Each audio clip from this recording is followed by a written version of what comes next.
What's crack-a-lackin'?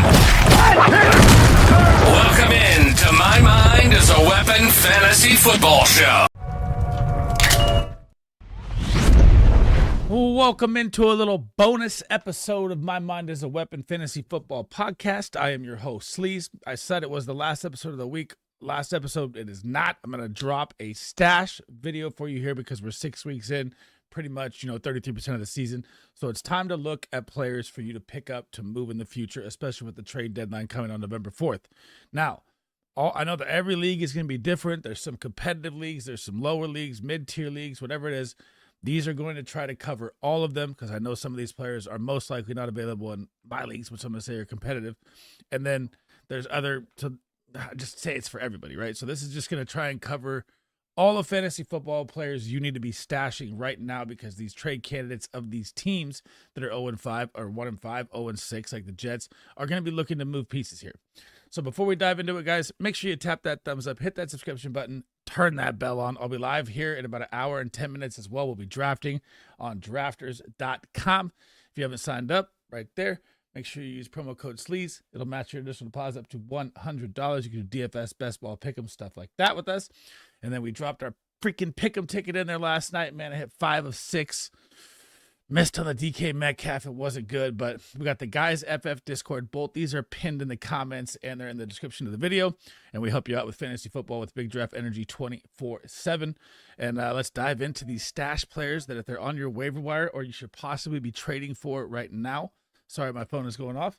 And let's dive into my top 10 stashes right now, guys. So here we go. It's not going to be a long episode talking about players, or obviously I'm going to talk about the players, but we're not going to break down like stats, defenses, anything like that. I'm going to give you a quick breakdown. This is not even like how I would rank them in order. Obviously, Isaiah Davis would be my number 1, but these are just 10 players that if they are available, you should be going to get, and some of them you should be going to get in Dynasty as well.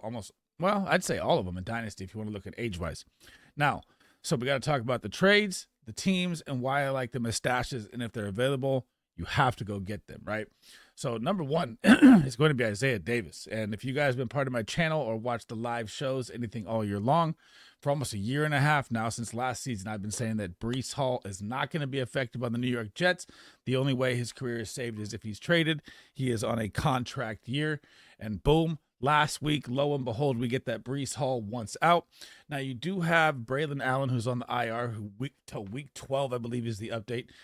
God, Braylon was like my guy this year that I was targeting heavy, and of course, an injury happens because I knew the trade with Breece was going to happen. So Isaiah Davis is 100% a target that is on your waiver wire. You should be picking up because we got 2.5 weeks here to the trade deadline. So make sure you snag him. Number 2, and I don't know how much I believe in this update with the Dolphins. Now, they've said that the fire sale is possible. Mike McDaniels could be fired. I don't know why they would trade Devon Achane, but he has been a heavy, heavy trade rumor. There's been Charger talk, Chief talk, all over the place. Saints, it's everywhere. So I don't know if I believe that, but just in case, if you have an extra spot, I would pick up Ollie Gordon, probably a cheap dynasty asset to acquire as well. He's age 21 years old, so not bad there. And then on the Saints side, this one as well. Number 3 is going to be Kendre Miller. So, you just got the Alvin Kamara tweet of if they trade me, I'll be retiring and I'll be sitting on the beach drinking pina coladas. All of that is easily said rather than done. Like, you know what I mean? Like, this is a business that the New Orleans Saints are running. And if they're a smart business and want to have their franchise future look better, they need to trade Alvin Kamara.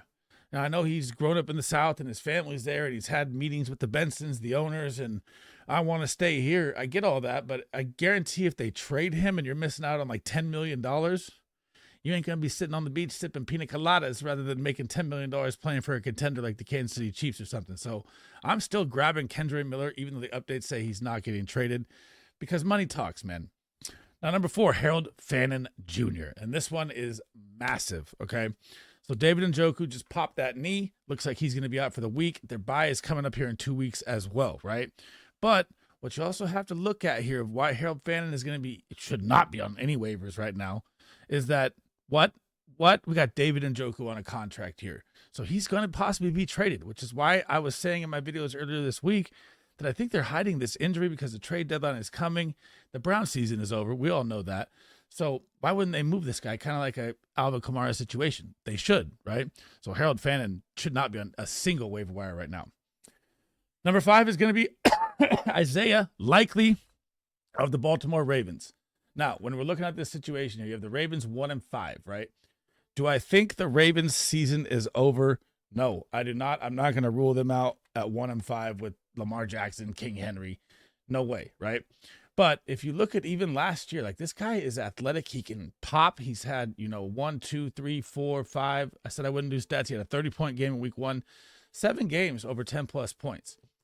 And they don't really have a big body guy. They do have DeAndre Hopkins, but he's coming to the end of his career. You got Likely and Bateman, not really big red zone guys. Likely would be the target here. And if Mark Andrews is traded, like there's heavy trade talk about it, you're looking at a 10 to 15 plus tight end 1 right here that is on your waiver wire right now. So this is a great stash to pick up as well. Number 6, moving on down to the Tennessee Titans. And I don't even know if this is a stash anymore, but I feel like it's a dynasty buy as well because Tony Pollard, the Titans are done. They're fired their head coach. Calvin Ridley's down. They're probably going to lose the next 5 games in a row. You're not going to be looking for Tony Pollard to be your 29-year-old, running back here. If Tyjae Spears is available on your waiver wire, and he even had the first snap last week as well on the first drive and more snaps than Tony Pollard, and he's still not owned in that many leagues, you need to go out and make sure you get Tyjae Spears because I don't see a world where Tony Pollard is going to stay as their running back. It could because the team's just folding, but this is a great play if it doesn't, right? Number 7 is Trey Benson of the Arizona Cardinals, and I firmly believe that there's no shot in hell that the Arizona Cardinals are going to go out and trade for anybody because they can already tell that their season's kind of over, as can we, right? So you still got Marv, you still got Trey McBride. Their running back room is probably going to be Bam Knight and freaking Michael Carter until Trey Benson is back, and their bye is coming, which helps during his IR stint. If he's on your waiver wire, you're probably looking at your RB1 on the way back from his return. So I love the Trey Benson pickup right now because I do not believe that the Arizona Cardinals are going to pick up a running back. Number 8, Malik Washington and the Dolphins have released it, or Sleeper and Underdog, and everybody has said that the Dolphins are willing to trade Jalen Waddle for a first-round pick. And we know the Dolphins season is over as well, which another good play to think about, but it's not really a stash because he scored so many touchdowns, is Darren Waller, man. If Waddle is traded, you're looking at massive volume for Waller. But in this situation, you got to look at Malik Washington. If Waddle is traded, you're looking at your new wide receiver 1 and a team that is going to be playing from behind probably every single game. What if A-Chain is traded? You know what? This guy could just be 10 targets a game, and he's probably sitting on your waiver wire right now. Number 9, we're flying through it, is going to be Jack Beck. Now, if you watch this guy at TCU, this guy is like the grit, the gridiron, the football player. The story he has is absolutely amazing. I know it's the Raiders. I know it's Geno Smith. I know it's not pretty. It hasn't been pretty at all.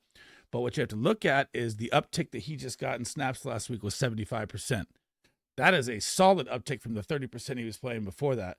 So they're either looking to trade Jacoby Myers right now because that's the massive talk. He's requested a trade. He wants out of Oakland or Las Vegas. And the Raiders are just shambles. And what you could be looking at is a guy that could be a flex play option weekly if he gets the wide receiver 1 job. It wasn't going to be Dante Thornton. Trey Tucker's your little home run hitter guy. He's not he gets a lot of targets for some reason with Geno, but he's not a real wide receiver 1. He's more of a gadget type, Matthew Golden type wide receiver.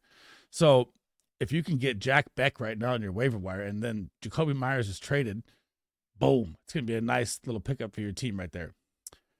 Number 10, and this one's kind of sketchy. So I know Aronde Gadsden's had 2 games with 7 targets, and I know that the Chargers have so many wide receivers. Like, that's the thing.